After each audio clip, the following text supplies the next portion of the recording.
Hey, this is a song I wrote with my friend Molly Tuttle. I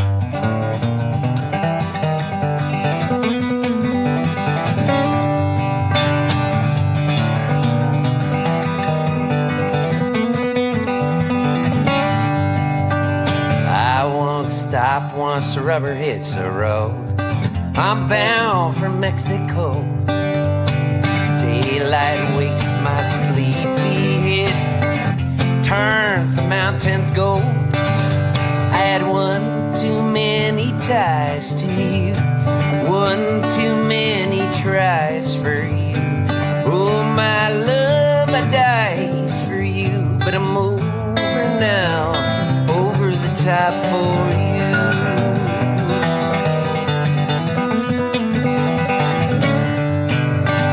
There's a snake in the middle of the road. Do I swerve to miss? I can't stop this feeling that I hope there's poison in your kiss. I had one too many ties to you, one too many tries for you. Oh, my love, I dies for you, but I'm over now, over the top for you.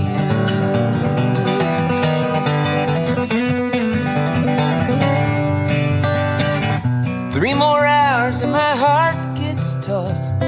I tumble down into the rucks. My sleepy eyes, they start to cross and I'm lost.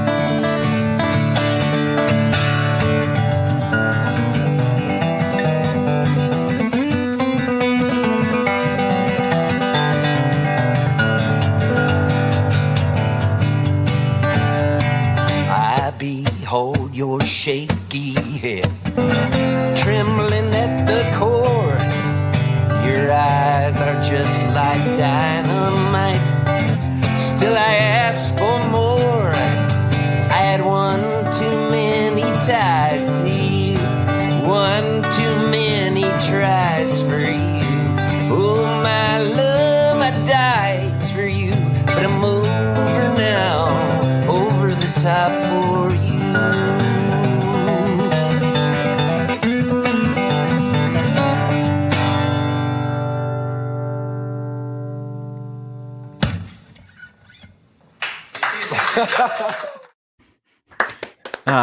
Steve Poltz. Steve Poltz is great. Steve Poltz is great. It's so funny. That song is called Over the Top for You. And that could be, just stop it over the top. And that's Steve Poltz. Over the top. Steve Poltz. Do you guys work with Steve at all? I think. Yeah, I believe so. Yeah, I know he plays our stuff. We have a Canadian office. Shout out to Larry up there, keeping it down with our folks up north. Yeah, he's fantastic. He's one of the.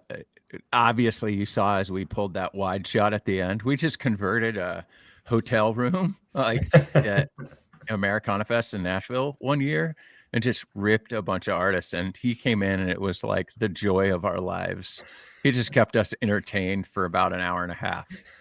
I'll play another. You want me to play another? You want me to tell a story? Yeah, it was pretty amazing. Mike. Yes. Mike, what day is it, Mike? It's Tuesday, which means it's prime time. Really? We haven't done this in a while. We're so inconsistent. No. Maybe we should learn to be consistent. Well, we're not going to keep it that way because we're back again next week. Oh, yeah. Okay, cool. We'll be back next week with a good episode. But for now, let's start this thing. What do you think?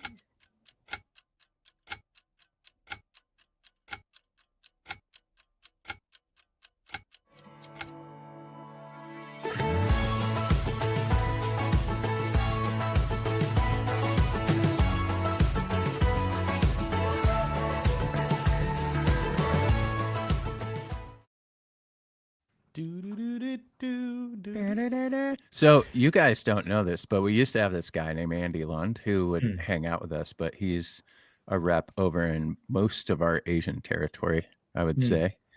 Southeast Asian would be Billy Gill, right? Yes, he does. Did I get that right? Did I get Oceania is Billy Oceania. Gill. Yeah, and the majority of Asia would be Andy. So when we started this goofy podcast, during the pandemic, Andy would play a live little theme song that he made. And we haven't had that for well over 2 years, but we try every single episode. Ladies and gentlemen, Primetime is back. We're so good to see all of you in the feed over there. We have some ringers with us tonight. Tonight's episode, Primetime episode 117. Mike, what does that mean? That means we've done 116 things and we're on to number 117. Okay, thank you. Picks, strings, and in-betweens. You'll understand what that means shortly. We brought our friends from D'Addario on. Danny Mealy, right? Did I say that right? I did it. Right. I did it. And Andy Pitcher. Yeah, you said that right. I said that right. Yeah. I'm also a baseball fan, so that one's easy. Yeah. That one's super easy. I'm really excited about this episode. We've been talking about this episode for a long time. We might dive into picks a little. We're going to definitely talk strings. We're going to talk history of the two companies working together. Super, super exciting stuff. So Danny, let me say it. Danny's job, he is the business development manager at D'Addario. That's and right. Andy's job is he's the director of fretted artist marketing. Why is that a mouthful for me? It's fun. There's some bonus artist words. Marketing, as opposed to unfretted. I get it. Yeah. Okay. Yeah. Fretless artist marketing is somebody else. That's a different guy. Fretless artist marketing. Yeah. And all sticks. So you guys who have watched this show for the past few months, you understand that we've changed up a couple of things. It's really exciting, right? The first thing we do is I give you a disclaimer. Be nice in the feed, please, or we're going to put you in timeout. We don't want to have to put you in timeout. Just be nice. Internet jail. We're to guitar nerds, keeping the nerd and guitar nerd. All right, let's do that. Nothing derogatory or mean. We're going to have a nice, good guitar nerd time. Second, we have our friend Chad. That's what we call him. Chat, also known as Chat GPT. Write the descriptions of or bios of our guests. So I'm going to start. Danny Mealy. Okay. Here we go. See what Chad had to say. Make it a party. All right. The market maestro of strings and vibe. The marketing maestro. The market maestro of strings and vibes. That's good. Can that be your subtitle going forward? Market maestro. I think I need new business cards. The market maestro. I like that. All right. If there's a groove to be found in the gear world, Danny's already dancing in it. Oh, I like that. As a business development boss at D'Addario, Danny's the guy making sure the world doesn't just hear strings, they feel them in their soul. And hopefully in a killer rig displayed at their local shop. Oh, I get it. Like, okay, we're getting there. I get it. I get what Chad is trying to say. So the next time you walk into a guitar shop and see that crisp D'Addario display gleaming under the spotlight, chances are Danny had something to do with it. He's the vibe guy, the connection guy. Let's make tone personal guy. What? I love it. Chad even talking about? I think they just pulled my resume off LinkedIn. It definitely pulled your resume off. Yeah, that's all. That's what you wrote. You wrote the bio. I wrote that. That was my cover letter when I got here. That's so good. All right. Hyped. All right, here we go. Who is Andy Pitcher from D'Addario? Who? Make it a party. Okay. Andy Pitcher, the artist connector, groove conductor, and vibe strategist. Okay. Lots of vibing going on at D. Yeah, I'm not quite the vibe guy, but I'm more about like how the vibe operates. Yeah. So you can tell Chat GPT wrote this, aka Chad, because the amount of M dashes used and the amount of the word vibe throughout their writing. I've been a vibe guy on this show a couple of times. All right. If the guitar world had a backstage pass to cool, Andy Pitcher printed it. Yeah. As the director of fretted artist marketing at D'Addario, Andy's not just behind the scenes. He's the guy orchestrating the scene. Oh, that's a good one. That's a lyric. Mike, write that down. That's a lyric. Well, it's already here. I don't have to write it down. Oh, yeah. Save that for a lyric. The industry mastermind meets tone concierge with a VIP list longer than a 12-minute prog solo. That's so genius. Good. So next time you hear tone that hits you just right, or see your favorite artist repping D'Addario with pride, know that Andy Pitcher might have been the one behind the curtain making the magic happen. Oh, I think, Chad delivers again, yeah, Mike. I think Danny wrote that for my my resume. I had to sneak in something about 12-minute guitar solos. Yeah. Time out. Danny, do you do that on the side? Like write LinkedIn profile stuff? Because Roger might need a LinkedIn profile. Oh, well, he's hireable for anything, anywhere. Like, Yeah, all he's that's got to true. do is just have, like, Roger's resume is just a headshot. Oh, yeah. Okay. Like, that's You're it. right. That's all he needs. You're right. All right, here we go. What are you listening to? We're going to do a quick round of what are you listening to. Then we're going to do some this or that's. And then we're going By to the get way, into the meat of the conversation. I have to show you this, Jay. So on the What Are You Listening To? And Jordan, our esteemed person behind the scenes. who Producer we've seen on Jordan. this show. Burt Reynolds, a.k.a. Sweet So Mustache. he has What Are You Listening To here, right? It's Yeah. right there. And then he's got all this like redacted and then covered in blue painter's tape. I'm like, what did you do? He's like, you can't see it. You can't see. I'm like, oh, okay. So this better be epic. It better be epic. I don't know. I've been listening to a lot of crazy music lately, so it might be mine. Dave Matthews? No, not Dave Matthews. No. Danny, what have you been listening to lately, man? Well, I'm a big jam band guy. I've been really digging Goose lately.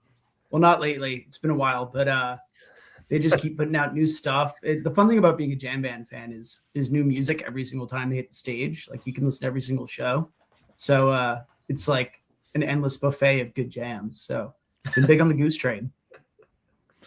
You know what? I have to ask a question then. I'm going to ask Andy this question. Maybe I asked this question in a pre-production conversation, but I'm going to ask it again. Is My Morning Jacket a jam band? I don't feel qualified to answer. I'm going to say not yet. See? I'm with you, man. They just get the crowd gets them. Yeah. The jam band crowd gets them. Okay. I don't think day they're a will jam come. band. Yeah, I don't think they're a jam band just because the jam band crowd like engulfs you. Like that. Yeah. Artists don't choose that. Yeah. You know, that happened to happens. Built to Spill. That Built did to happen to Built to Spill. Built to Spill a jam band now? That can't be real. Is it? A little bit. I More have a than we question used to along be. the same lines. So Danny, let me ask you this. Is OAR a jam band? No. Okay. No. That was easy. Do you think they are, Mike? Well, it's first of all, I'm the wrong person to ask when it comes to jam bands. Number one, if I listen to a song over 5 minutes long, I'm asleep. So What? That's number one. That's not true. But Even the 11-minute version of Fear of the Dark, Iron Maiden's the greatest band of all time. yeah, I Love kind Maiden. of fast forward through that one. But but I did read something like I wasn't sure as I was doing some research for this with Jordan, kind of like to ask Danny some questions. I'm like, well, is OAR a jam band? And I looked, and there was an answer on Reddit that I thought was the greatest thing in the universe. Like, is OAR a jam band? If you're a freshman in college, they're a jam band until you find out what jam bands actually are. That's awesome. That's You know what's good. awesome though? Like Grateful Dead. Let's talk Grateful Dead real quick. I love historically once you find more out about that band, how they literally had no idea what they were playing for the first like hour of their set. I love that stuff. Like they would just go out there just and walk be out like, on stage. they just walk out on stage and they'd be like, "Let's go." And then halfway through, it's like halfway through that first hour, you're kind of like, "Oh, I think we're going somewhere." Yeah. I had to see the Dead. I was always a punk rock kid, kind of growing up, right? But I had to go see the Dead. I had to experience it. I saw them once. I was fine. I got offered acid probably 47 times in 3 feet. Okay. And I was like, nah, I don't know about. He only said yes 44 times. Right. I don't. Right. Totally. Something about coming that down. was a bad. I was like, man, I don't know if I trust that. Just, nah, I'm cool. Nah. So like stone cold sober going to a Grateful Dead show, and I stayed the whole time. I tried. That's my feeling. There. Did you have a favorite part? Is there Huh? anything that you remember? Leaving. Leaving. The lights coming It was on. it was at the Pontiac Silverdome parking lot. Like it was at the Silverdome, but like the parking lot was the like, because it was me and a couple other like skateboarder friends who were like, let's go to the Dead, Joe. And like we're skateboarding around and they're like, what on earth are you guys all dressed in black, weird kids doing? And it was a good time though. I mean, I'm a music fan, so it was. I think my biggest memory was like, these dudes literally have no idea what they're doing yet.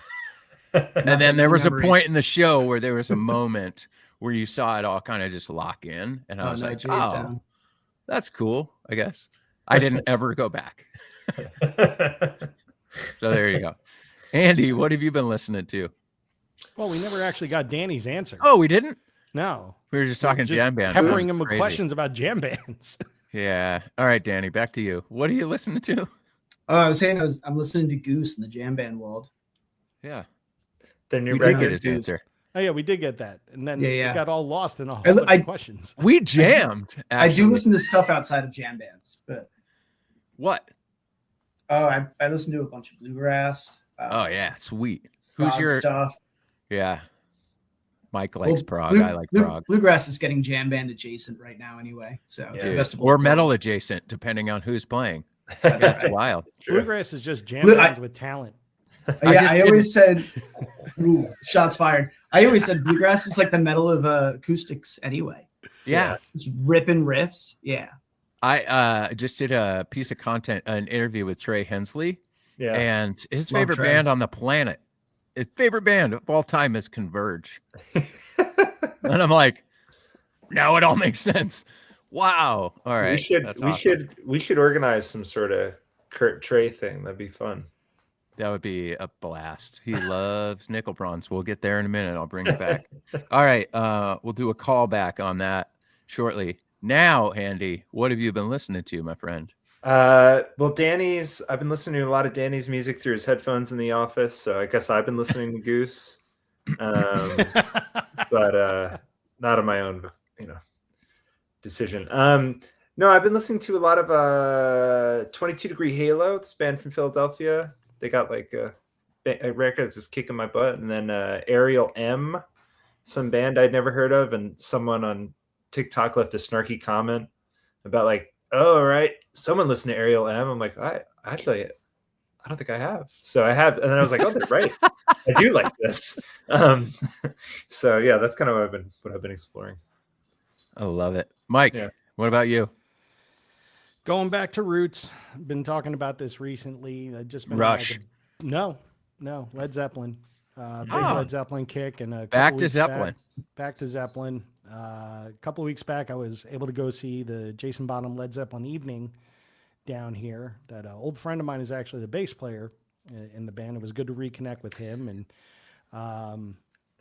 it's the 50th anniversary of Physical Graffiti, so they played the entire album. So I've been stuck on this ever since. This has been on repeat. Prop work. Like every day. And it's just amazing how much I like that album and how much I forgot that I liked that album that much. I love going back to an old friend with classic rock. I heard you mention Rush. I grew up on Rush, and no one showed it to me. I didn't have like a cool uncle that played drums or anything like that. Yeah, I remember being online and seeing an ad for Rush at Jones Beach, and I was like young and learning guitar. I didn't even know them. I was probably there. And I was like, I need to go see some more rock bands. Like I'm learning how to play guitar. I was probably like 13, and I went, and then I ended up going 14 more times. I love those guys. I had a brother who showed me Rush. Nice. And the first tour I saw, Mike, maybe we talked about this, was the Roll the Bones tour. And I saw them play at Fiddler's Green in Littleton, Colorado. Oh, wow. And I was like, Rush is sick. Was that when Primus opened for them? No, they opened up on Counterparts. That's right. On Counterparts, Primus opened for them. Holy smokes. Have you seen Primus live? Yeah. Yeah. Wow. That brought back some memories. All right. You want to know what I've been listening to, Mike? Sure. I mean, obviously, since it's all redacted, so Yeah. Well, I've been listening to a lot of things, but if you're really into the Doors, like actually into them, skip the obvious stuff. Okay. Everyone knows Light My Fire, Riders on the Storm. Cool songs. Absolutely.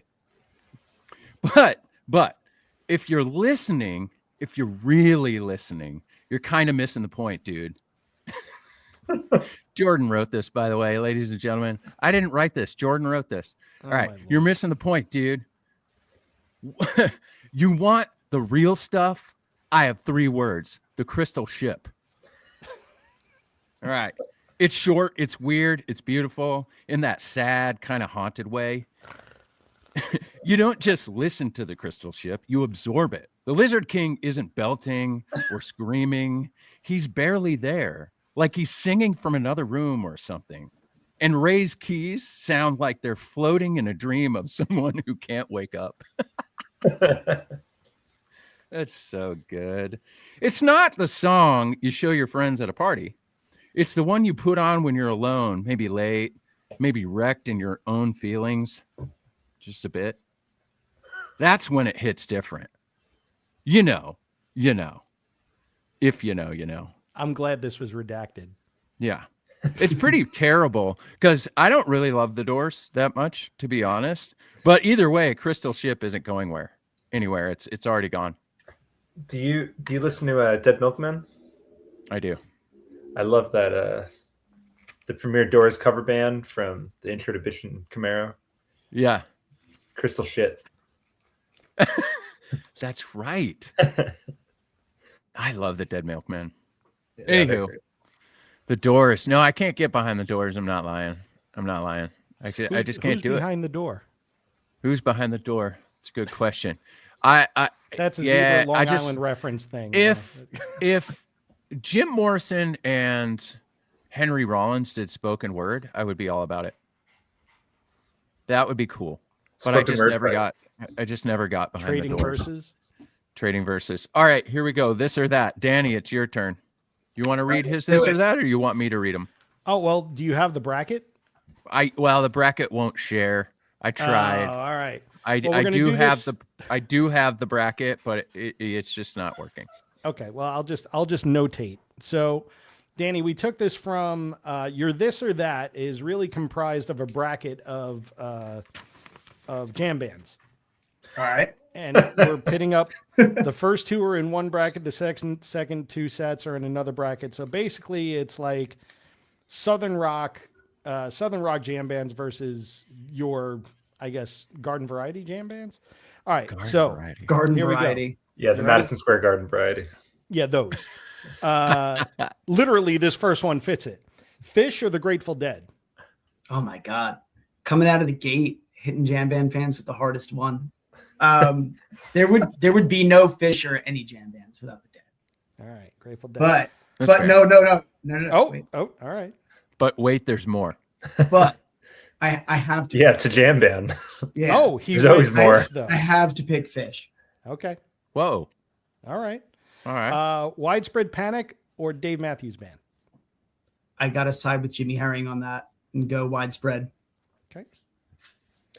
So that's the top bracket. Here's the Southern rock bracket. Allman Brothers or Government Mule? Or Moscow Mule. Allman Brothers. Okay. Ooh. Black Crows or Blackberry Smoke? Black Crows. Okay. So now we go to the next round. All right. Fish or the Allman Brothers? Fish. I've seen Fish like 74 times, so I think I'm going to win this bracket. Yeah. That's wild. Black Crows or Widespread Black Crows or Widespread Panic? Widespread. Okay. And now the final. We all know what the answer is going to be, but Fish or Widespread Panic? This band, if you go see them, you will get just about every single genre in one set, let alone a whole show. You'll get funk, you'll get bluegrass, you'll get space jams, you'll get Led Zeppelin covers. I've got to go with Fish. Okay. So the winner is Fish. Now, Fish is the answer. Fish Final is the answer? winner. And Final now there's answer. one more. Final this or answer with a that. PH. There you go. No. Oh, Nope. You No. guys invited me. wow, this show's over. Thanks, everyone. It's been a great time. So here's a this or that. All right. You can only do one of these for the rest of your life. Play guitar or ski. Ooh, that hurts my soul. You know, you can play guitar year round. Unless you go to the Southern Hemisphere, you can't really ski year round. I got to go with play guitar. There we That's go. the correct answer. That's the correct answer. Yeah. To the guitar. That's the right one. There All we right, go. that's your this or that's. Andy, it's your turn, and Jay's got you. No, you Okay. go. I'll do you the want me to do ones it? for both. You Oh, do okay. it. Yeah. All right, well then I'm back. Except for I'm going to add one on the last one because I think that we missed one. So it's the this or that or that. Okay.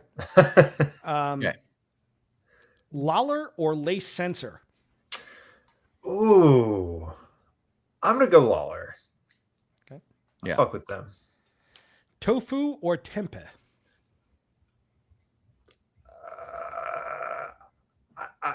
I think tofu is gonna win on the versatility as much as I eat tempeh more often. I think. Okay. I'm gonna rock with Vegan. them. You can like vegan you nerd can Vegan in the stuff. yeah I know corners. you can make fun. You can like crush tofu into like a fake ricotta. It's surprisingly good. You can't do that. You know they have a fava bean tofu now that I eat. It's brilliant. Okay, I gotta try it. Yeah. I'll come I'll visit. shoot you a little picture of it. You Okay. can go to the store. Sounds good. Double cut or single cut guitars? Oh, great guitar. Great question. Double cut, standing, single cut, seated. Just really thinking on this one. Oh wow, that's an interesting one. So when you're performing, Yeah. double cut. When you're They look sitting, cooler. When you're sitting, it's Les Paul all day. Yeah, Okay. it feels better for me. Like So like if we when can sidebar that Les Paul situation, double cut or single cut, Les Paul Jr. Oh, a double cut. Yeah, right. It's the Double sickest. cut. Yeah, it's Love the that sickest. guitar. And I like It's so single good. coils. I'm a single coil person. Yes. Okay. Everything you just said is right. Yeah, thank you. Bigsby or traditional tremolo? Like a Fender? Yeah. Like Yes, Uh, exactly. Yes. As far as yeah. traditional trem, yeah. Yeah. I would go fulcrum Fender. Yeah, I'd make it float a little so I could kind of do the Bigsby thing, but then I want to be able to like torn pitch shift. Or Floyd Rose. Oh wow. Yeah, well, is that the this or that or that? Yeah. I wanted to put that in there too, and I was like, I don't know. I'm gonna stick with I'm too heavy-handed. I play 12s. I can't. Well, I guess Oh, yeah. Phil Collins uses from Def Leppard uses 13s Phil at Collins? Floyd, but Yeah. It uses singular like Collins. 8 Sorry. springs. Yeah, I'm gonna stick with the Fender, the Fulcrum. I like the Floyd because I put my hand right there and I don't Huh. use a bar and I kind of just go. You ever see the Phil X product from the 90s? What's Yeah. it called? The something stick, smack stick or something. It's stuck straight out of the guitar and you slapped it. Oh Um, yeah. I've seen that. Interesting. Great video. stuff. Yeah. Now this interesting last one stuff. is more of a question than it Okay. is a this or that. What is one pedal you wish existed? I've had a doodle for years. You ever see the old Zvex Seek series stuff? They had the Seek Wah, they had The the Seek Seek Wah, yeah, Trim. Yeah. There was the ringtone. I always wanted an 8-step delay. Oh, wow. Because you could tune not only those times, but you could also basically tune the pitch shifts. And I had tried a Moog 104M back in Danny's world, because Trey uses one, and so they're too fucking expensive to own. But I borrowed one from a friend, and there's some cool pitch shifter kind of sounds you could fake in it.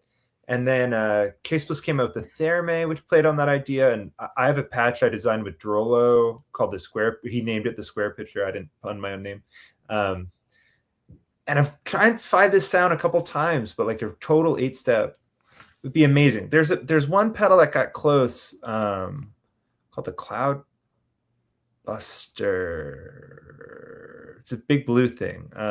But yeah, that's the answer. 8-step delay. 8-step delay. Nice. Yeah. I need an 8-step delay. That'd be fire. Kind of fun. That should be made. Should be made. That should be made. That's a good one. All right, I got some this or that's for both of you. Well, Danny, you can answer first. Andy, you can answer second. And let's EJ or preface this. XT? Let's preface this by reminding everybody these two gentlemen both work for D'Addario Strings. Oh yeah, So Yes. these are very topical. these are very topical string this or that's. And Dar- our Dario's opinions are our own, and whatever else that legal. Yeah, jargon flash is. a little disclaimer on the screen Yeah, before we yeah. do this. All right. We did not practice this or rehearse. Okay. EJ or XT? EJ or XT? XT. Okay. Andy? EJ. Yeah. I'm- Mike, I'm gonna- EJ or XT? You know what? I'm gonna say EJ for cost versus performance. Mm. Interesting. I'm gonna say Tried and true. I'm gonna say EJ because they rule. Okay. Yeah. XT or XS? I'm starting. Yep. All right. XS. I'm spoiled by those things. It's like all I gig with. Andy? I'd probably go with XT. I'm Really? an uncoded. Yeah, I'm an uncoded guy, and like to me, XT is the uncoded coded string, and XS is the coded string.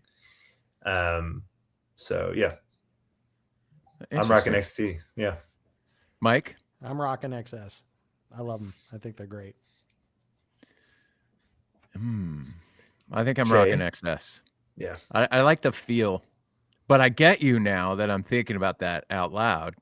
But I like the feel of XS. They feel really good. Yeah, it's For one a of those coded things that, string, like- they're just brilliant.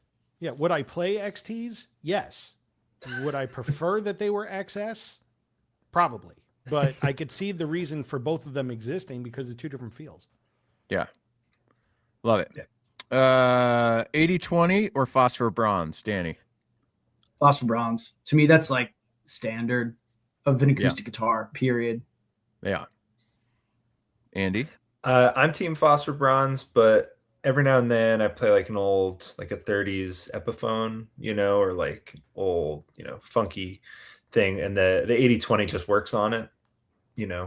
But phosphor bronze 99 times out of 100. Yeah. Mike? Yeah, it's the Phosphor same here. bronze, 80-20?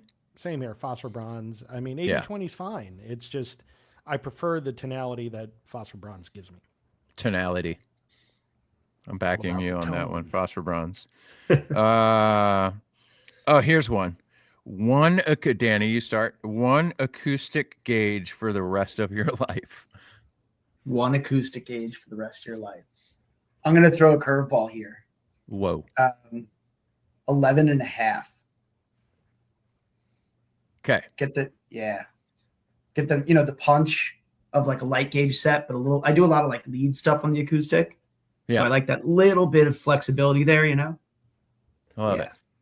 Danny's solo gigs are like he's rocking a Taylor into a pedal board with a Digitech whammy and 2 TC electronic flashbacks and a tube screamer.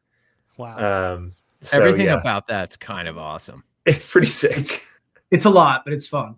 Dive bombs. I don't have an electric board. I just have a board. Yeah. It's like everything in one place. I love that. Yeah. I use all of it for the Taylor. Love it. Andy, one acoustic gauge for the rest of your life. I'm rocking 12s. Yeah. I play 12s on everything, electric and acoustic. I just want my guitars to feel like, what my brain thinks a guitar feels like. And Yeah. so I set them up kind of similar, and I use a similar gauge with the wound third either way so that my hands know what to do. Love it. I Mike? like them. I'm in the same camp as Andy. Like I prefer 12 to 53. That's just what I've grown Yeah. up on. It's just what I'm used to, but I am intrigued by the new 11 and a halves. And so next time I do a string change, I'm going to throw a set of those on and see how they roll. But I mean, if you had to ask me today how I feel today, 12 to 53. I think that's Nice. all I know. For some reason, my brain just works at a 12 to 53 on an acoustic, but I'm also inspired by this idea of halves. And then sometimes some artists that we have will have to set up like, man, like Justice West plays tens on an Wild. acoustic. Wow. Right. But I mean, he's got a wild story, right? He was bitten by a brown recluse, and so he has a bunch of nerve damage in his hands. Me And too. so like, yeah. Really? Yeah, I almost Wow. lost my ear. I was 5 years old. Wow. Yeah. You never know the brown recluse crew. Yeah, no. You never know, I Mike. should talk to. I should This bring is up why Justin. they have superpowers. The BRC. This is wild. Brown We just recluse realized crew. this. Have you ever seen Justice play? Have you ever seen Andy play? Holy smokes. Same person. Have you ever Same seen them person, in the same room different together coast. playing? No. You haven't. That's insane. I love it. I love it so much. So, a couple of clips real quick. This episode has been brought to you by the Taylor Legacy 855. So, I'm going to play 45 seconds of fun and we'll be right back.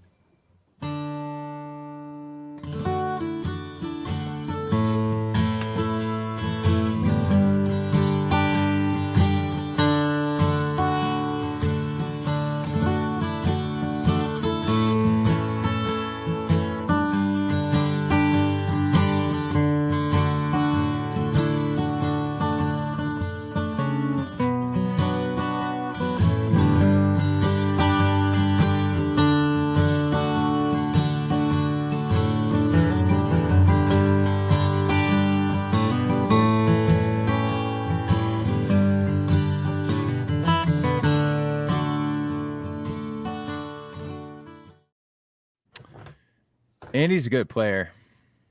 Yeah. Oh, yeah. Andy rocks.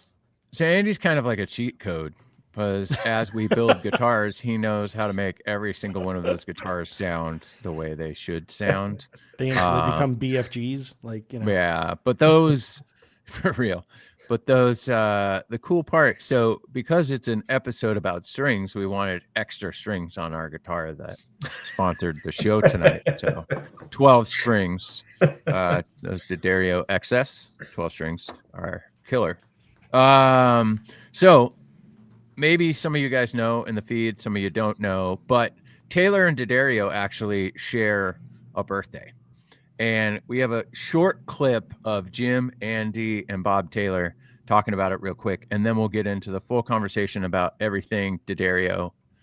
And we'll talk more about our history and our relationship and our partnership and all that kind of stuff. Be right back. Close-knit industry. I think you guys have known each other for a long time, right? There's a couple people in my life that I feel like I've known for a long time, but I don't remember meeting them. I don't remember like when we became friends. But Jim and I have always had a common love for industrializing things, you know, making machines, making high quality stuff, and highly respectful of Jim's abilities. Wow, same for me. I mean, I actually, you know, I have this feeling that there's lots of people in my life that I probably knew in another life. Yeah. You know what I mean? Because they're so familiar when you meet them, you kind of know them right away. Mm-hmm. And that both of you guys are in that category for me. I feel like, you know, we're really kind of on the same wavelength. Yeah. We run our businesses the same way. It's interesting for me because I never lived in a world that didn't include Taylor or D'Addario, right? Sure. But what's really kind of remarkable is even though my family's been making strings for centuries in Italy and then here, we never put the D'Addario name on the brand. And we introduced the first D'Addario branded strings in August '74, and Taylor was formed in October '74. Mm-hmm. So it'll be next year will be both of our 50th anniversaries. Yeah, that's really cool. Right. That is very cool. That was fun. That whole little trip was fun working with you guys, making that little interview was great. Good call, Andy, on bringing Jason Berlindi out to I mean, he's such a killer interviewer. We've had Jason on the show before. If you guys remember, Jason is the editor-in-chief at Fretboard Journal. Yeah. Founder, editor. King. He's everything Fretboard Journal. He's such a fantastic guy. That was a good call to bring him out as a historian of guitar to Thank talk you. with those guys. I want to go to Andy's comment real quick because it's true. Andy's not 50 yet. Right. Like, so when we talk about Andy being an interesting fella and the way that he designs guitars and makes guitars, we often forget about Bob's checklist. Sometimes you guys may or may not know this, but Bob carried a checklist when he was in his mid 40s. I think, Mike, right? He wrote a checklist. He called it his Dear God list, right? And it was, correct me if I'm wrong, Mike, but I believe I have it right. It was the person who replaced, Dear God, the person who replaces me must. And then it was be from San Diego. Well, Andy was born in Oceanside, lives in Carlsbad. It's close enough. North County, San Diego. It's good. Must be a historian of guitar. Andy could tell you why, let's broaden that. Andy could tell you why a lute builder made a decision 250 years ago because he's probably cut that lute in half and worked on it or something. Must be a killer player. One of the best players I've ever been around in my life. I think there's a story about his 10th birthday where he hung out with a bunch of 60-year-old jazz musicians and just ripped jazz all day long with dudes. Like, who does that when they're 10? I was not. I was like throwing water balloons up against a wall and thinking it was fun. And then the tricky one was must have 20 years of experience, but be under the age of 30. So Andy had 20 years before he started working at Taylor because he was doing his Powers guitars, right? He was built his first guitar when he was 7 or 8. It's fun to watch him have this internal argument with himself. The first guitar he performed on when he was around 11. And then by the time he was 13, he was literally repairing museum quality guitars all over San Diego County in Southern California, to the point where he's told this story on the show before. The IRS came knocking at one point because when he was like 13, because he was making too much money. So like the dude is really interesting to sit there and hear him say, I don't know a life without D'Addario or Taylor in it. It's pretty interesting. It's super cool. What is it like? I mean, the similarities don't stop there between our companies.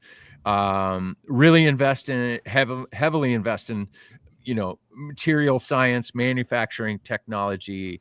As people who get to work with, let's just focus on Jim right now. We can talk about Bob all day long, and being able to work with Bob and Kurt is really inspiring. But for the audience, what is it like working with Jim D'Addario on a regular basis? It's impressive. Yeah. It's impressive. We never rest on our laurels, so we're never bored. We're always busy. Just things are constantly changing. Like you'll walk through, I walk through the back door every morning as opposed to coming through the front door because I like to see everything to start my day. And things are constantly changing. Things are constantly being upgraded.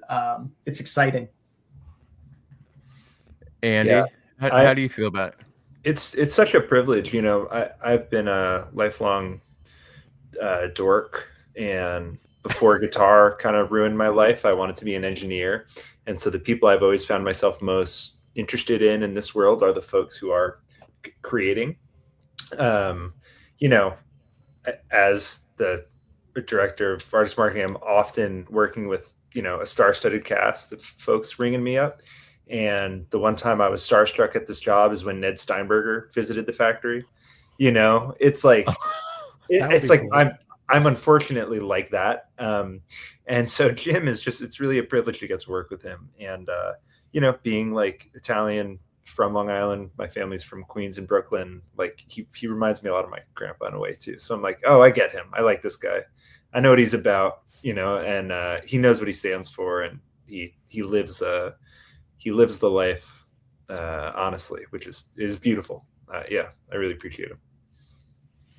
Yeah, it was really interesting. I was starstruck actually when I was there about meeting Jim, and just, the first thing we did when we were there is we got to take a tour of all of it. So string factory, drum heads, sticks, right? Like we're going around to see these manufacturing facilities and how they work, and you can see how Bob and Jim are like cut from the same cloth. I would say my experience with Jim D'Addario was, and this is going to sound a little weird, but he felt like home. Does that make sense? Like he feels like a guy that, like, if you got a challenge with something, be it at work or because you're a lifelong Jets fan and you're bummed, like you could go in and just it feels like Bob, right? Bob's office is literally right across from right behind this wall is Bob's office. And as he gets older, it's like he comes here more. He's always here. He's always working. He's always creating. It's pretty impressive. It was a good time when we were there. And in the same way, Taylor focuses on tone and feel, a la Builder's Edition guitars, Gold Label guitars, as an example. D'Addario does the same thing with your strings. Will you guys unpack that a little? Unpack how much energy goes into making your strings tonally great and the feel of them. I mean, I play D'Addario strings. I'm admitting it, people. Out loud. And it's not just because we have a relationship. I'm a long-time D'Addario guy. My favorite strings on an acoustic guitar are nickel bronze. We'll go for that. We'll talk about that in a little bit, but unpack that a little. Talk to us about awesomeness of D'Addario. Yeah, we're not even D'Addario players because we work here. Like we play D'Addario regardless and kind of always have. And I never knew the reasons for that until I worked for D'Addario. Like I just always played them and strings were a bit of an afterthought. And it's because of how much attention goes into how consistent they are. Like when you talk about string feel, it's one thing to get the perfect quarter wrap ratio and the right tensions and the right recipe, right? But to repeat that over and over is what makes the string so good. And doing that perfectly every time is really hard. There's a lot of variables that you have to control. If you just, put wrap wire on a string winding machine and string it up to whatever recipe you have set, it's still going to come out different every time. So we've had to put tons of controls in place to make sure you're getting the same thing every time. Like I always say, you notice it when you play the strings. It's reliable. I always say, like, you might want like a handmade instrument or a handmade coffee table, but you wouldn't want hand bored engine cylinders, like something you need to rely on repeatedly over and over. You need it to perform the way you expect it to, right? Yeah, exactly. So a handmade pacemaker. Yeah, might be nice. Swiss boutique there's pacemaker.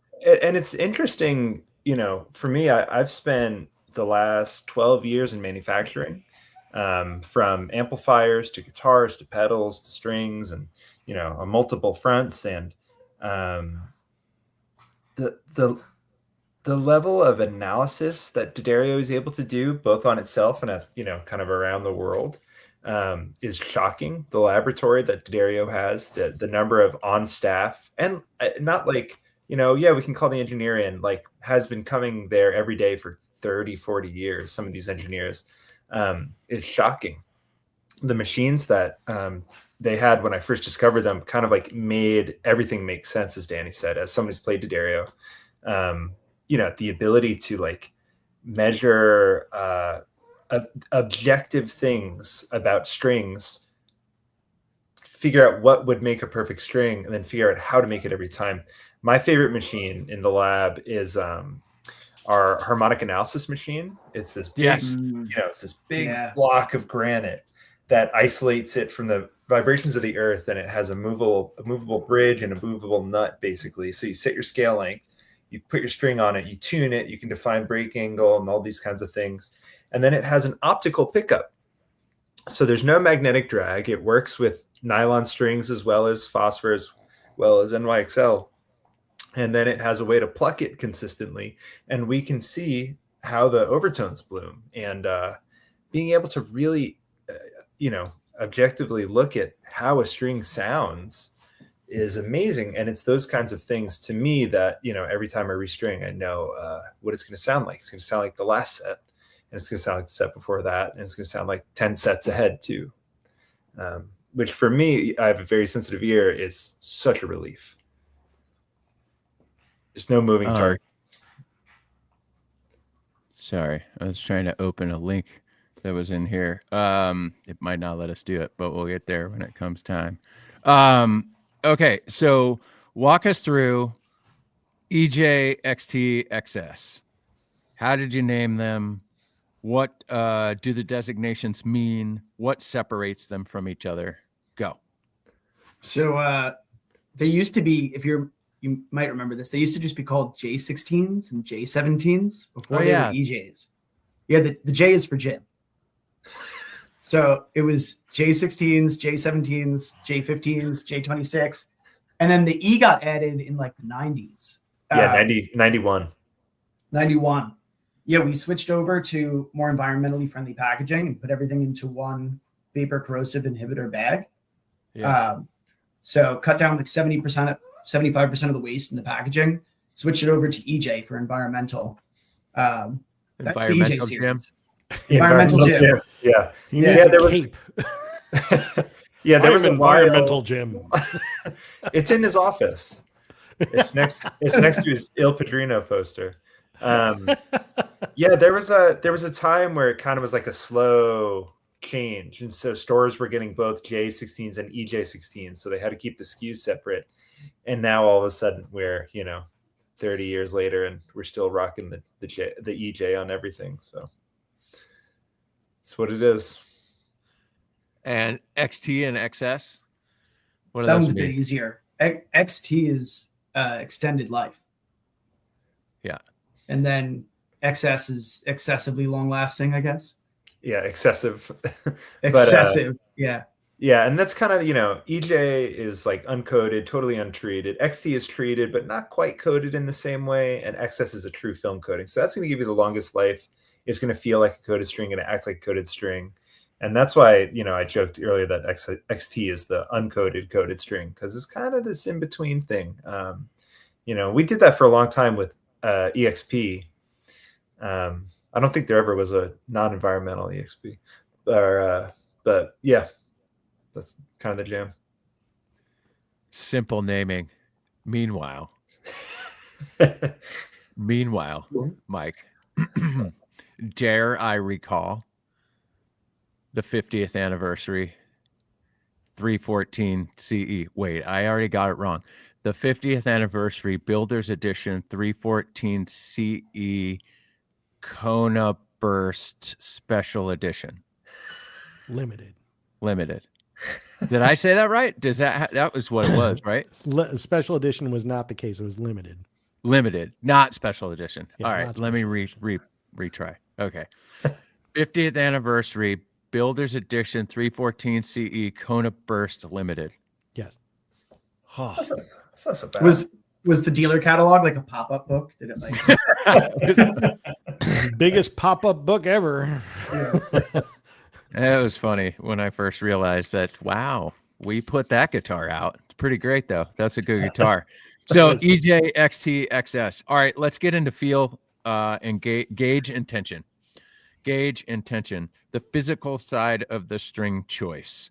What different gauges actually do to playability? Talk to me a little bit. Talk about the feel. Well, we kind of did a little bit, but talk about the gauges. What do they actually do to playability? When I'm talking with an artist, I try to figure out maybe something what they're comfortable with already, what they're familiar with, and what they want different out of their string. A lot of it comes down to scale length and tuning, of course, because if we're talking tension within one brand, because tension can vary from the same size brand to brand, because that comes down to core and wrap ratios and these kinds of nerdy, how you make a string things. You can hide tension in a smaller string if you're not careful. But yeah, it comes down to like, what's your goal with the instrument? Do you want a lot of sustain? Is your nut cut right for that? Some people think that a big string gauge is going to mean more sustain, but then their nut isn't cut right and it's going to dampen that string anyway, and you're going to lose sustain. You might as well have gone lighter. So yeah, there's a fun balance of like, do you want a lighter string with higher action, Do you want a really heavy string with really low action? There's so many variables. So I often like to kind of try to find out what maybe someone first played too. What instrument did you learn on? They're like, oh, I had the Squire Telly and blah, blah, blah. They may not realize they're still looking for that feel. Right. Across different mediums. Right. Do you ever have those aha moments with artists that have been like, I've been playing this my whole life because I swear that they're the best, and then you get them into something else and it just opens a whole new world of creativity? Yeah, that's always so rewarding, and especially like now with the pedal culture, there's so much to focus on, and you spend more and more money trying to get a sound. And I'm like, have you tried pure nickel strings, on an electric, or like, have you tried nickel bronze? And then all of a sudden they're like, whoa, Yeah. oh my gosh, yeah, lifers, they're in. I've done it to myself a couple times even. I remember the first time I tried a wound third on an electric guitar when I was in high school. There's this peach. I forget the name of it, but there's a peach D'Addario set that's like 10s with a wound third or 11s with a wound third, and it's 10s. And I was just flabbergasted. I was like, oh, it fixes everything. This is so great. Yeah. And, It's so Mike and I, we talk about it on the show. We have another co-host that hangs out with us a lot of the time. His name's Gabe. He's Gabe O'Brien. He's he kind of runs the Taylor Owners Group on Facebook, and then he's a studio nerd. He's a video director, producer, videographer, cinematographer, all of it. He's a great engineer. He's a great audio engineer. He can do magic things with microphones, and I like those kind of people. And we often talk about how the two easiest ways to change the tone on your guitar are strings and picks. Very simple, right? So we'll get from time to time over the years, Taylors have always been just a little bit brighter guitar than other manufacturers. That's kind of, we make this modern guitar, right? And now we have Gold Label, which is great because it's like a counterpoint to those modern guitars. It's a little bit more traditional. It's a little bit more rolled off on those bright highs, etc. Right? There's a lot of low end, but it's out of the way. Like, it's just, those guitars are incredible in their own right. But changing the tone of your guitar can happen with a string. It can have strings, new strings, different strings, right? So I had an artist couple of weeks ago. Do you know that band from Virginia Beach called Turnover? Kind of a shoegaze band, right? They're blowing up. They're doing their 10th anniversary for Peripheral Vision, a record that came out obviously 10 years ago. It's massive. They're playing massive shows. And talking to Austin, the singer, also main writer, he was having a problem with just acoustic guitar in general, not Taylor, not Martin, not Gibson, not Bourgeois or Breedlove or whatever. He's just like, it's just not, none of them are ever right. Right. And he heard, and we had a Gold Label guitar out on this tour with another artist, and he heard it and he said, that's so good, but it's just a little too XYZ, whatever he said, right? And I said, oh, that's cool. When you come to San Diego, I'll bring you one, but I'll put nickel bronze on it. It was the greatest sounding guitar he's ever heard after that. Right? Really interesting that all you really have to do sometimes is just try a different pick thickness, try a different pick material. We'll talk about picks in a little bit, but let's keep talking about custom sets. All right, string tension and hand fatigue. Let's go there.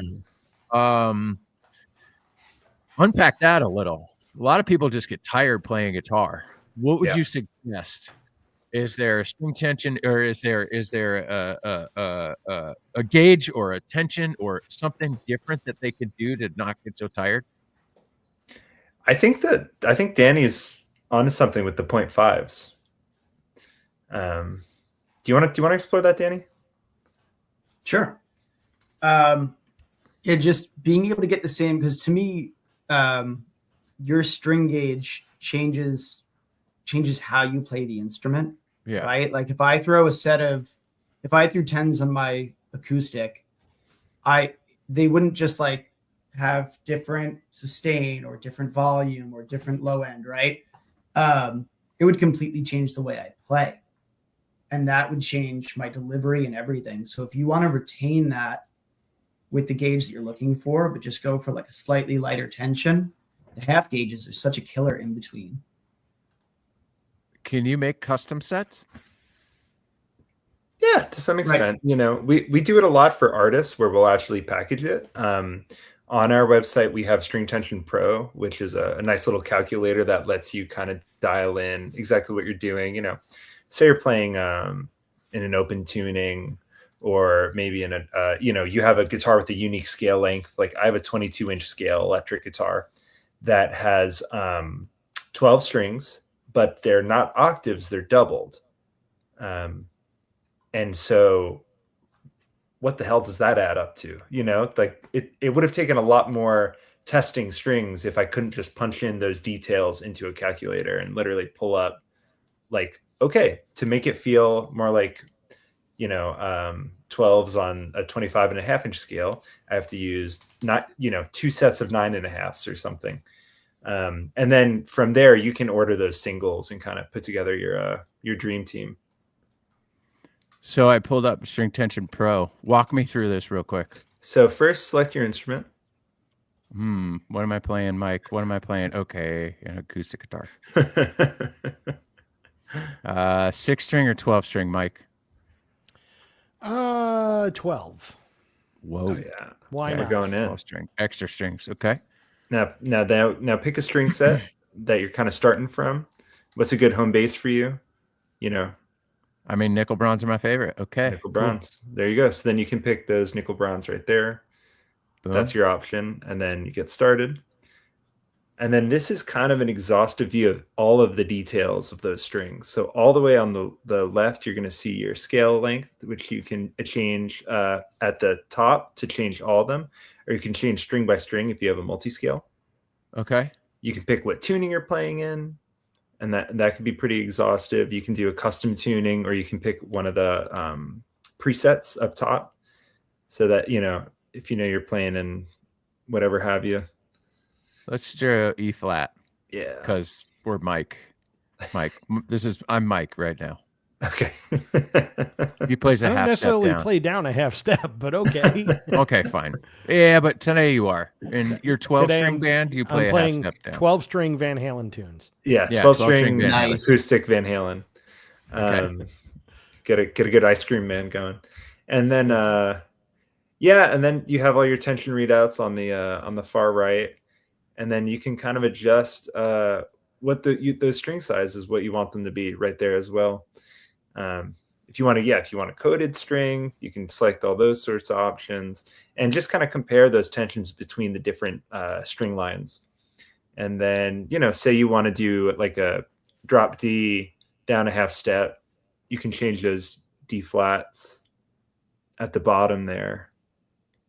Yeah, change them to bring both of those down a step so you can get to a C sharp. Oh. Yeah, there you go. And then you can bring your, you know, gauge on the other end, your 47 and your 27 up a little bit to get that tension back to where it was. And then you're like, cool, okay. Go to 30. Yeah. Oh, 52.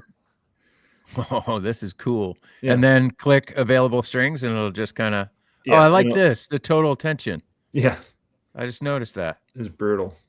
Uh, Go 12 strings, but all right. So then view available strings.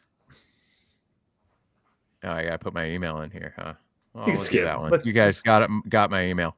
It's good. Yes, we're going to click that because we want marketing results. Cool. And then, yeah, you Add. can just pop that in. Yeah. That is killer. We need something like this, Mike. What type of music do you play? How tall you are? How long is your arm? And you need Yeah. a Grand Auditorium 814C. For real. That's really cool. I'm gonna put that link in the comments over here for people to play around after the show. That's really, really cool. I love the idea of that whole thing because, especially Andy, since you mentioned multi-scale. So for those that may not know what that is, that's basically more for electric guitar than anything else, where they're fan fretted, and it seems like the length of the bass string is far more significantly longer scale wise than the treble strings, because they usually are tuned down to Q or what have you. So you'll have like a 27-inch scale on your low E, but it'll be 25.5 or 24 3/4 on your high E. And this will help you figure out exactly what gauge string you need in order to, have the right tension across all the strings. I love that. It's great. Yeah. This is good. Us old farts will run away when this website pops, or this webpage pops up. Rob Seymour has a question. Let's answer this. Do you find that nickel bronze strings sound best on certain brands or sizes of guitars? That's a good question. I think best is totally subjective, but I think nickel bronze pairs really nicely with certain tone woods. So it's not like, this brand loves nickel bronze, but this brand you should really only use phosphor bronze, and this brand to get that vintage sound only use 80/20, right? I like looking at your tone woods, not just your top wood, but your back and sides as well. And if it's a bit of a darker like tone wood, if you put nickel bronze on it, it's not necessarily a brighter string. Like 80/20 is a brighter string, but it's a more focused string. Mm-hmm. Yeah, it's like I think Andy Powers said it best. He said it's like a dry wine. It's very is focused. Yeah. And some people love it and some people don't, right? Yeah. So for a minute we had an all maple Grand Pacific, so a round shoulder dreadnought. We had an all maple Grand Pacific, and we strung it on there. That was a very thuddy guitar. Yeah. Right? Like intentionally thuddy. It was really interesting. Whenever we do launch new guitars, we often will put them in the hands of artists and just try and get feedback, and real-time feedback. And recently an artist in Nashville, said, I have a critique for Taylor. And I was like, ooh, this is going to be good. Because usually in Nashville, people are just really nice, right? They'll tell you that they love it, and then they won't use it, which is fair. Like, people just want to be nice. I get it. But this artist said, you guys don't know how to make bad guitars, and sometimes we just want a bad guitar on a recording. And I was like, I don't totally get that. Well, that all maple, what was it, through AD 27E maple or flame top, Mike? Yeah, that guitar, the AD 27E flame top. Yes. Yeah. All maple. He put nickel bronze on it. It was thuddy as all get out. Yeah.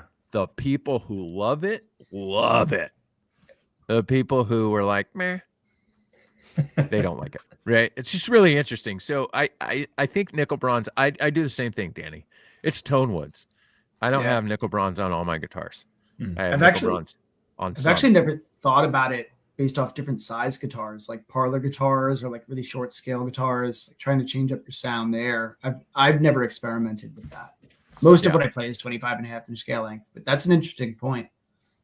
Because most of what you play are Taylors. It's true. Sure. It's my collection. Yeah. I've definitely, I've had some like real cheapy little guitars that are kind of lousy, and that nickel bronze is a really cool thing there. The big kind of orchestra size guitars, you put those on and all of a sudden they like kind of lose the thing you might be reaching for that for. Nickel bronze can really radically transform a guitar, or really uniquely complement it, make it more of itself. I think nickel bronze is super cool if you're going back and forth between playing solo and playing with people. Like if you're like, this is the guitar interesting this is the guitar that I like to gig with, like full stop, right? And when you're playing solo, you want a lot of like rich full harmonics and overtones. But then when you're playing in a group, you want to like cut through the mix and be very like focused.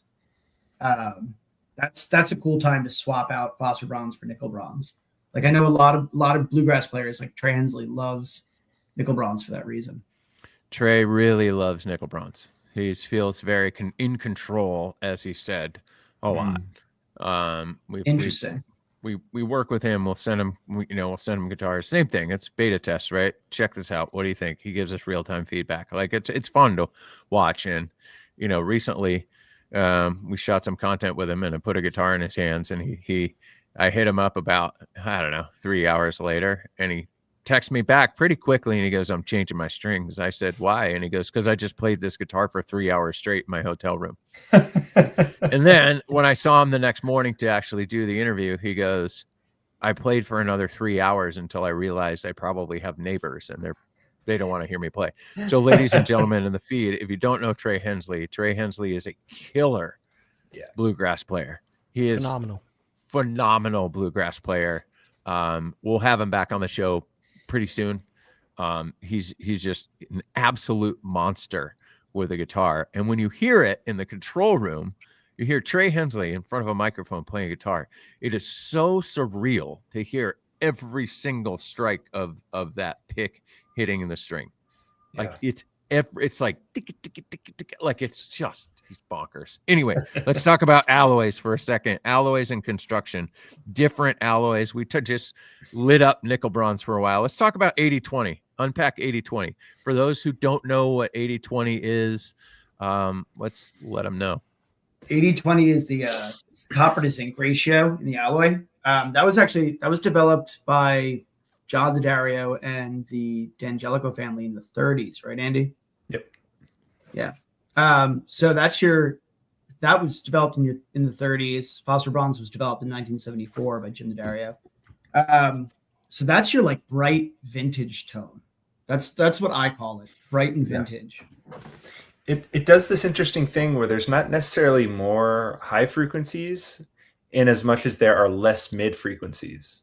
Right. Phosphor bronze is so crunchy, it almost like it makes sense why in modernity we prefer it like post electric guitar, because our guitar sound has so much more mids than it used to. And when you hear a, kind of anemic acoustic, it sounds so much smaller, but phosphor bronze sounds more like a distorted electric or something. 80-20 goes back to before that, or some of those old instruments have a lot of like a mid hump already. You hear an old arch top with phosphor bronze on it, and it's almost like nasally. Whereas with 80-20, it would sound a lot more balanced. Yeah. So it's more like a Metallica Mesa EQ curve. Mesa EQ curve. I feel you on that. Scoop those mids. Scoop those mids. Yeah. Phosphor bronze. Unpack that. I call that your rich, full tonal spectrum. Like Andy was speaking to it really well. That's got everything. That's got your harmonics, your overtones. It's got bass response. It's got shimmery highs. That's kind of your all-in-one package there. Yeah. To me, when I want an acoustic, if I could find an acoustic that gives me all the frequencies, I know phosphor bronze will pull them out of it. It's the most piano like, which is often what I'm aiming for as like a solo guitar. Yeah, I mostly play solo, so that's why I use phosphor bronze. I love hearing that like bell-like, shimmery, beautiful harmonic and overtone series come out. Yeah. Yeah, especially with some old spruce, Yeah. The torrified top and phosphor bronze, chef's kiss. Yeah. Yeah. It's really interesting. It's like we always talk on the show, right? Everybody knows this is why you can't just have one guitar. Now you understand where us nerds come from. We need multiple guitars because we have multiple string gauges and multiple alloys, multiple string feel. I'm better bass player than I am a 6-string player for sure. Counting to 4 is easy for me, so I like to play that. But like I'll be flat wound on this guitar and I'll be something else on this guitar, right? On this instrument. So it's I love it. Silk and steel, etc. That's my note here from Jordan. Silk and steel, etc. Etc. Well, I don't know the etc. What's the etc. Silk and part? steel. Silk and steel, etc. But I like the etc. part. Yeah, it feels like a Wilco song. Yeah, it probably is. It was on their third album, bonus track. Speaking of Wilco, Pulp has a new album that has nothing to do with Wilco, but it's really good in my opinion. So Silk and Steel, unpack that. You want to start? It's Do you want to take it and hit all the etc.? We could talk about flat tops. Yeah. There's a lot of etc. I'll take the etc. You take the etc. Anna, you take the silk and steel is made with a silk core and multi-filament silk, right? So like multi-filament nylon. So it gives it it's softer to physically play, and it gives it a much softer, like folky tone. It's quite a bit more like dampened. Interesting. Yeah. What would you put that on? I would put that on like a parlor guitar or something like that. Yeah. When I was in retail, just have fun. Would you put it on a rubber bridge? Yeah. Yeah. Great, I get that. Great place. I get the question a lot from people who are trying to get that rubber bridge sound. They're like, and they're using a rubber bridge. They're like, what strings do I use with this? And I'm like, well, the rubber bridge is doing the work. And they're like, no, I want the most rubber bridge sounding this guitar can sound. So they're like, what do I do on top of that? And I would always say like silk and steel or flat tops. Yeah. What I was saying was, when I was in retail, I used to recommend silk and steels for people that may have had very old acoustics that are, on the precipice of that neck pulling off completely, because it has less tension overall because of the silk core, but it still gives you the steel string sound overall. So it was good for older vintage instruments. I found that they, definitely held up with them a bit more, as opposed to like ripping bridges off or things of that nature that could happen over time that people didn't want to have fixed. So once the acoustic bridge is starting to look like Jeff Beck's, trem, silk and steel time. Yeah. Here's a good question, Rob. Yeah, right. I think to even back out the tension on them, because it kind of goes back to that. It's a great question. It kind of goes back to that discussion of is it tension or is it gauge that you're really shopping for? But yeah, I mean, if you try a set of silk and steels, like I have silk and steels on a 12 string, and it's this. Oh wow. Such an interesting I didn't think sound. about that. Yeah, because it's like thud, shimmer, thud, shimmer, thud, shimmer. As you go across, just end up with this great sound. And if you're recording acoustics, especially, you could get this. It almost sounds like two instruments being played perfectly at once, which is difficult to do otherwise. And you see what he just did there, ladies and gentlemen? He just did it. It's the easiest way to change your tone on your guitar is to put different strings on it and then maybe use different picks. Let's dive into picks for a little bit. You guys make picks at D'Addario. We have Taylor picks that we use. We made terrible picks for a long time, and then we really got into the pick game lately, and it's been fun.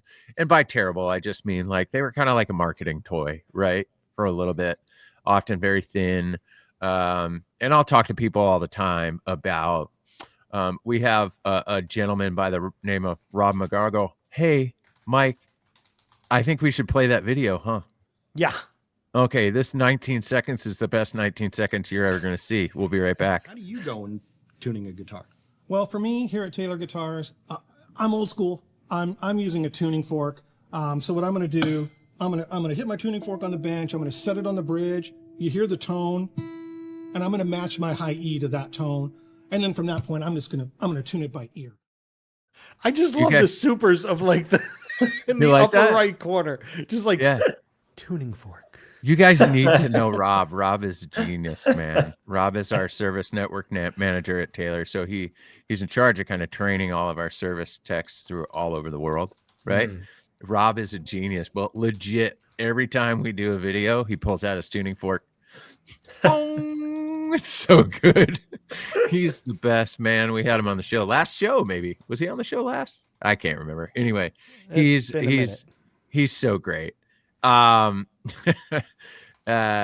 was I? I had something to say. Oh yeah, picks. Oh, picks. Yeah. So I had an artist that came to me and they were like, I'm just breaking strings. I'm breaking strings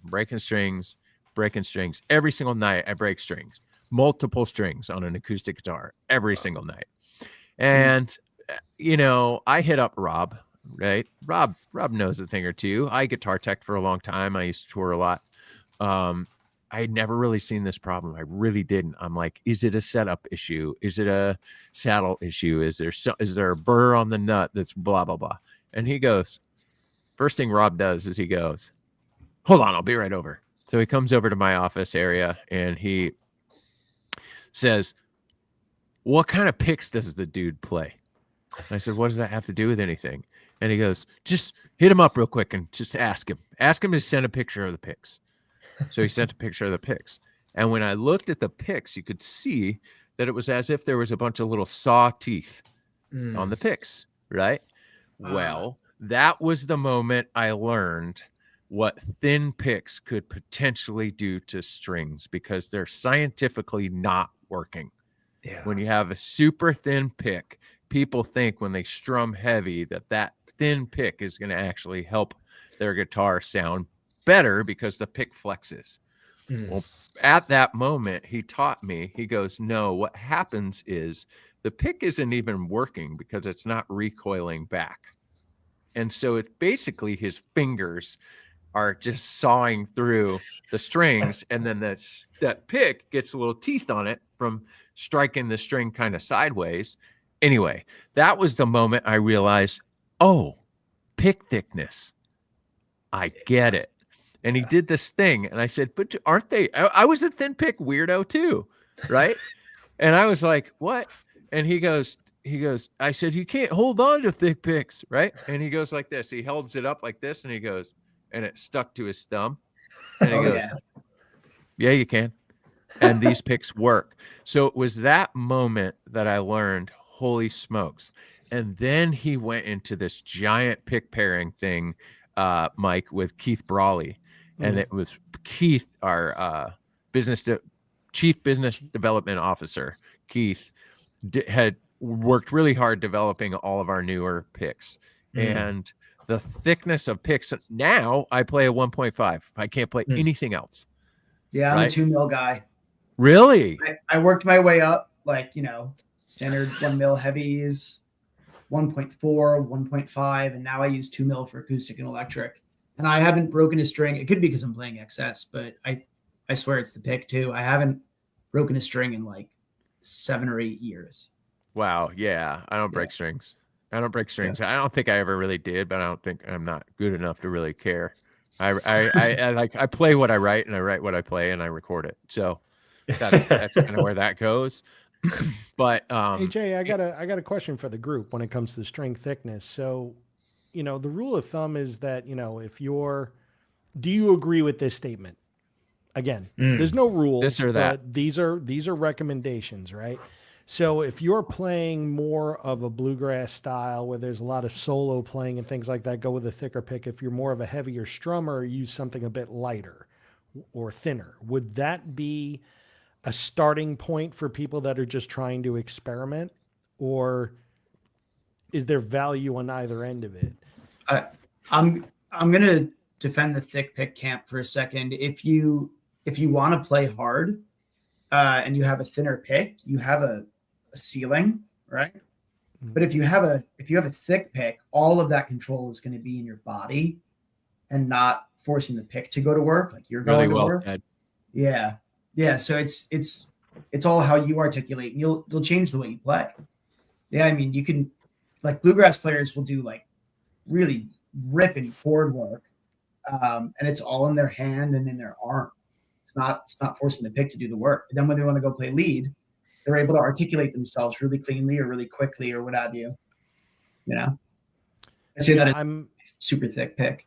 While I don't go full 2.0s, when I started playing, I was playing on, Dunlop Tortex yellows and greens, somewhere in that, 60 to 73, 0.73 millimeter category. 73 to 80. Yeah. Yeah. So we're somewhere right in there. So over the years though, just like Jay, and being that we make our own picks now, I've been trending thicker and thicker with the picks, and it's actually improved my playing dramatically. It's improved my so much. I really didn't buy into it. I use the orange. What is it? The orange Tortex is 60 forever. Yeah. I thought that was like the end all be all of picks. There's no better pick, right? And then I had and for guitar, But for what it's worth, I would play, what's the yellow 73.73? Yeah. I would play those on bass, and I was like, what on earth? When I figured out the thick pick game, everything got better. I got better. It got better. It sounded better. I felt like I could actually play the parts I needed to play, right? And it just wasn't as sloppy. It was really interesting. It's just a plectrum. Yeah. But it changes everything. Andy, what do you play for picks? I have a big collection, and I go to different things for different sounds. Generally I'm between like 1 to 1.5. I spent a lot of time on like Jazz 3 style stuff, 1.14. But I also play felt picks that are at a 3mm felt. Once they bevel, it starts to happen. But I mean, I collect even vintage celluloids and different. Really?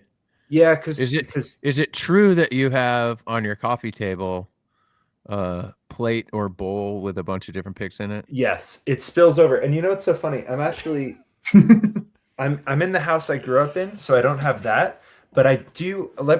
There's a shelf over here with my like circa age 16 stuff on it, and I think I have my bowl from 16 over here. I love this. This is like revisiting Led Zeppelin.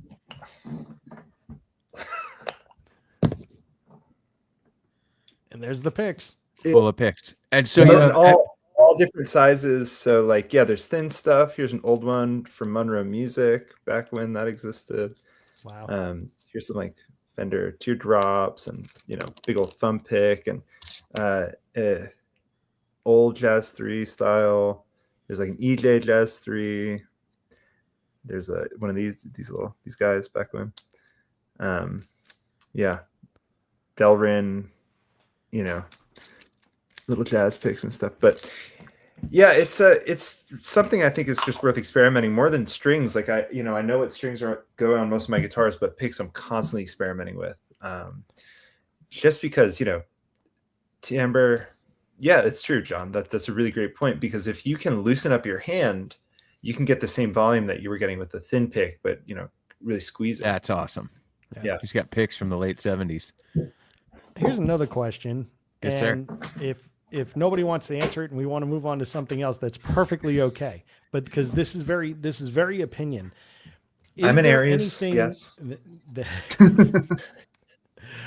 Is there anything that people should watch out for in the sense of like when it comes to choosing picks that would be considered, that you may consider to be snake oil?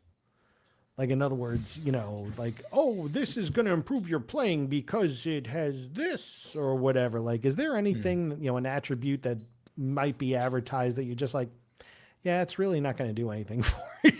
So I've seen a lot of things where I was like, that looks like snake oil. And I tried it and I was like, that does nothing for me. If anything, I dislike it. But then I hand it to a colleague and they're like, I really like this. So I think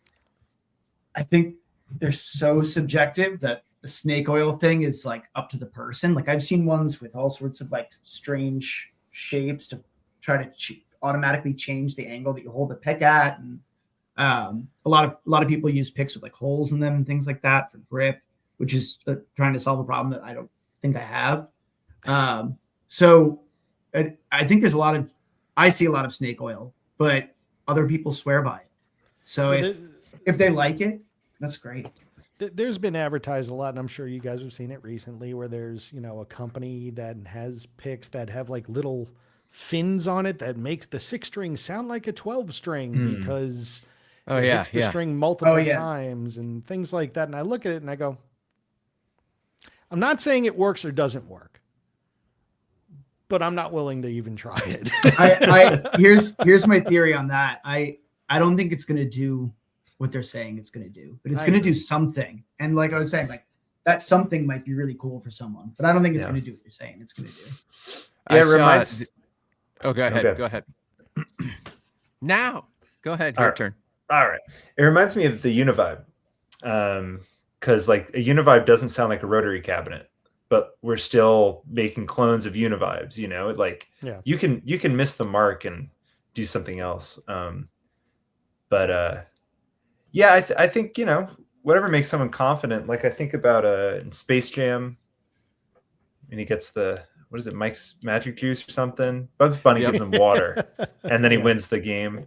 It's that kind of thing. It's like, yeah, maybe you need a little snake oil to make you confident, but hell, that's what makes you play good. Go for it. Yeah. You know?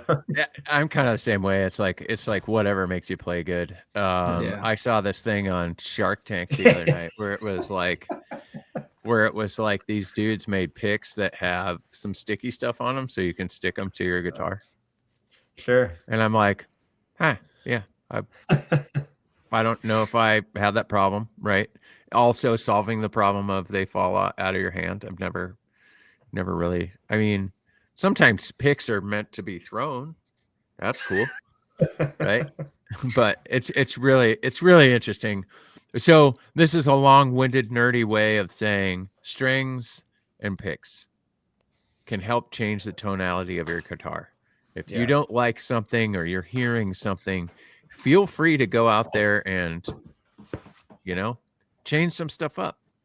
Maybe call your guitar tech friend or a certified tailor technician who can help you set that guitar up for those string gauges.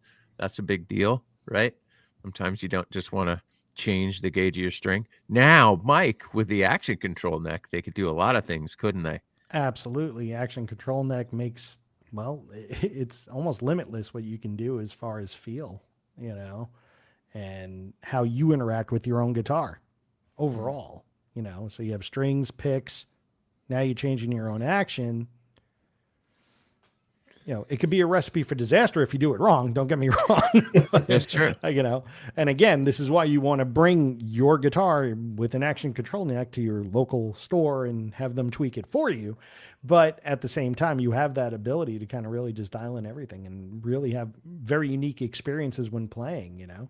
If you change the action of your neck and then change string gauge and use a different pick, well, you're going to get a completely different sound and different experience overall. So, yeah. We get a burning question all the time. And that question is, are Taylor guitars only to be used with D'Addario strings? The question, ladies and gentlemen, if Andy Powers were sitting here right now or Bob Taylor, they would say, try everything, try what you like.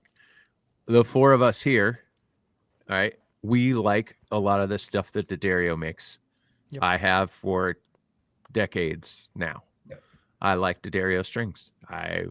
Most of the artists that I would work with, I would try and get, you know, hey, maybe we could put some D'Addarios on it. They just, for me and my playing, I like the way they feel. All of them, right? I might like some better than others, but as a recommendation, you don't have to use D'Addario strings, but we like them a lot. I always say the nice thing is eventually you have to change your strings. Yep. Right? Well, you don't have to, but that's a different conversation. You really should. You really, it's like airplane maintenance, right? Yeah. So it's always scary. I used to work in music stores, and people would come in with this like relic from their attic that was like their great grandfather's, and they were like, do you know how much this is worth? And I was like, yeah, we could appraise it. And they were like, it even has the original strings on it. And they thought that was like such a big deal. And I was like, oh, that's not good. If it was cat gut, maybe. But, yeah, you know. my point is eventually you have to change your strings. So why not try as much as you're curious about, you know? Yep. Yeah, that is true. Try it all. Try different gauges, try different things, try different gauges, tension, alloys, construction. Try them all.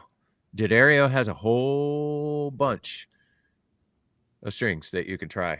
And in fact, on our GS Mini bass, right, we helped innovate that. Didn't Andy Powers help innovate that nylon core with a phosphor bronze wrap?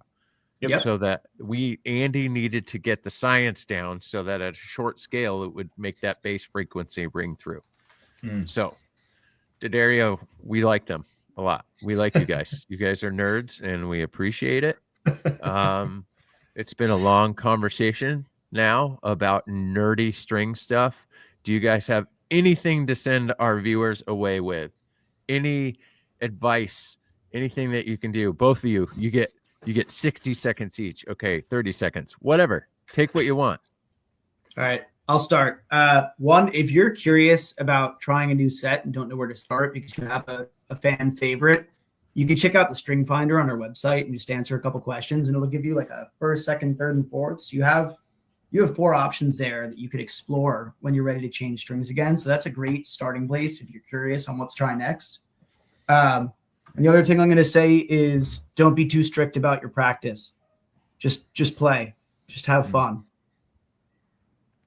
That's great. I love that. Nice. Yeah, I always encourage experimentation in the guitar store, in the hardware store, in the trimmings store. I recently perused about 300 buttons and left with a handful of new like guitar picks, you know. Go to whatever extreme you want, and odds are you're just going to find out why you like the thing you started with anyway. And it's nice to be confident in the things you already love, you know, because I've experimented for most of my life and I always come back to D'Addario with only just more things to love about them that I've learned from other strings, other picks, other what have yous.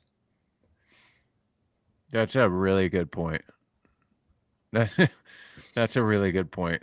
Every time I try to step out of the D'Addario family of strings, I always come right back. Always. It's maybe home. There's that thing. Jim felt like home. D'Addario strings feel like home on guitar for me, for sure. Mike, do you have any advice? Buy a dog. Somebody want to buy mine? He's whining over here because I'm still doing this show. But, you know, I like what these guys are saying. I agree with everything they're saying. Just try different things. There's no rules, right?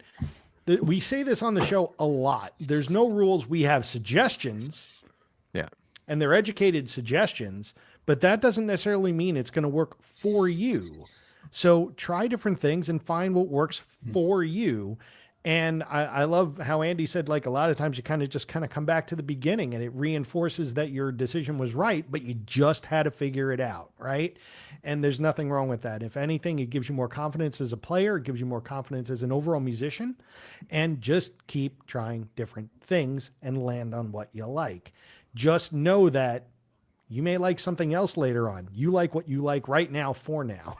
So, and if you find something else you like more, there's nothing wrong with that. So good. Yeah, it's a great way to keep the love of guitar going. 100%. It is such a great way of keep the love of guitar going. It's like putting an acoustic guitar through a whammy pedal. I would do that. I'm going to do that. I'm going to do that within the next 36 hours. I am going to the storage spot. I'm going to pull my whammy pedal out, and I'm going to do that. Just that. And all the tube screamers I have, maybe I'll put them all on a board and stack delays. Yeah, dude. This is just amazing. For the love of guitar. For the love of guitar, don't be afraid to experiment. And a lot of people are stuck in a box. You don't have to be stuck in a box. Do what you want to do. What do I always say? If you're playing, you're great. Just play. Love that. Play. You're going to get better. You're going to get better. You're going to learn. You're going to be inspired. We're inspired. Andy and I get to work with a lot of artists. We're inspired by artists every single day who have interesting stories. And guess what? You guys know Ben Harper's been on the show, right? I've seen Ben Harper find different strings 4 or 5 times in the time that I've known him, where it'd just be like, these are the best strings ever. And I'm like, wait, I thought those were the best strings ever. And he's like, no. These are the best strings ever. So it's really exciting. This is for the love of guitar. And that is why we do this show.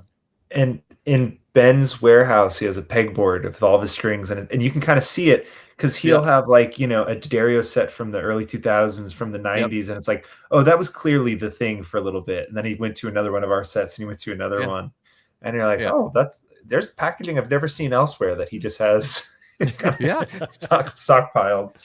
Yeah, and he usually stays home. Yeah. Right? He's been playing D'Addarios for a very long time. So there's a giant catalog, if you will, of strings that you can try. There was one question I want to get to back. Somebody asked about putting silk and steel strings on a GS Mini. Will that be a good idea? I think that might be cool. Yeah. Could be awesome. You Yeah. think, Mike? I One mean, way to find out. we string them with 13s, right? Yeah, we string them with 13s because of that 23 and a half inch scale. My personal opinion would be that there wouldn't be enough tension to really get the most out of that guitar with silken steels. There's no rules, but I would go in a different direction personally. Why? Because you Oh, think it might not sound great. And Yeah, if I that's don't know the if it would drive case, the top enough. maybe we should put that silken steel set of strings on a New York Yankees GS Mini.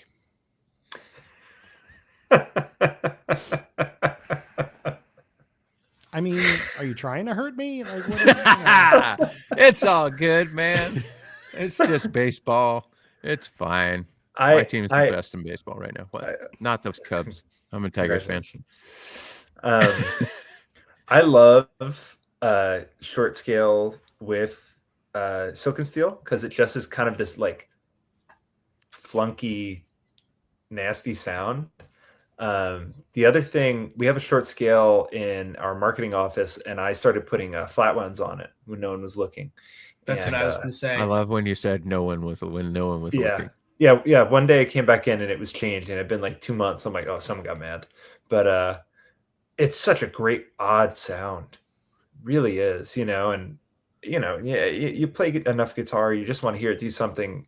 You want it to surprise you again, and that's where like doing the wrong thing starts getting really rewarding. I mean, we have artists who play XLs on acoustic because it's like, this is the sound I want. I play like XL 13s, and it's like this crazy kind of vintage sound that's like beyond even the 80-20 thing. We could talk about this nerdiness all day, but guess what? It's late where you guys live. Yeah. We're going to thank you. We are grateful for you guys jumping on with us. We love this partnership a lot. We have some really cool for you guys in the feed over there. We have some really cool content that we're thinking about doing with D'Addario. We're going to do some, string pairings and some stuff. We're going to send them some guitars and let them go crazy on changing strings so that you guys can hear it. That would be pretty fun to do.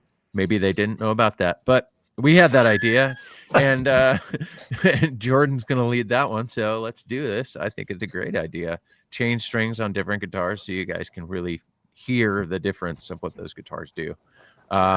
Thank you so much for joining, you guys. It's such a nerdy place to hang out with nerds. There's a lot of nerds over here. These people get nerdy too. It's real fun. Guitars are life for us. This is what we do. We like it. I had a close friend of the show text me last night and said, I'm really grateful for all the time and energy you put into answering my questions about guitar stuff. And I said, man, I love guitar stuff. I just do. Amps, tubes, cables, wiring, strings, picks, all of it. I think guitars are one of the coolest things that was ever invented on the planet. And music is pretty cool. So that's how I feel about that. Anytime you guys have questions for us, we love it. Go to D'Addario. I put the link in the feed over here, and I will drop it in the comments after we're not live anymore. Just make sure that you go. So that is the String Tension Pro website that you can go and try and figure out some string for yourself. That's pretty cool. Mike, you got anything? I'm done. You're done? All right. They're done. They're tired. You guys, thanks for hanging out with us. This is a killer show. Thanks, Jay. Thanks, Mike. For years, people have been asking about this episode, and now they got it. Mike, we have officially done 117 things. It is now 117 official. Ladies and gentlemen, next week we will be back. A back-to-back. That's crazy. Yes. We're doing a live Q&A with Andy Powers. Oh, yeah. So get your stuff ready. He will also be answering questions about Powers Electric if you guys have questions about that. Yep. We're pretty excited. So we're going to be talking Gold Label. We're going to be talking new guitars. And to tease something, I will let you know that we are actually dropping a new guitar on the show that night. So if you guys want to come hang out with us and find out what's new the very next day, come next week. I will not be in this room. I will be in our showroom in Nashville hanging out. So it'll be a different backdrop, but we're going to hang out and have a good time. We will see you next week. Andy, Danny, you guys are great. Mike, you're all right. I'm okay.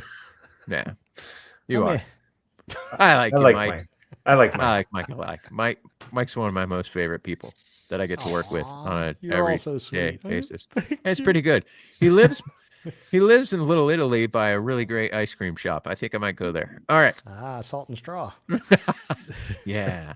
Anyway, bye everybody. We're grateful for you. We do this show to hang out with you guys. It's pretty fun. See you next time. Thanks, everyone.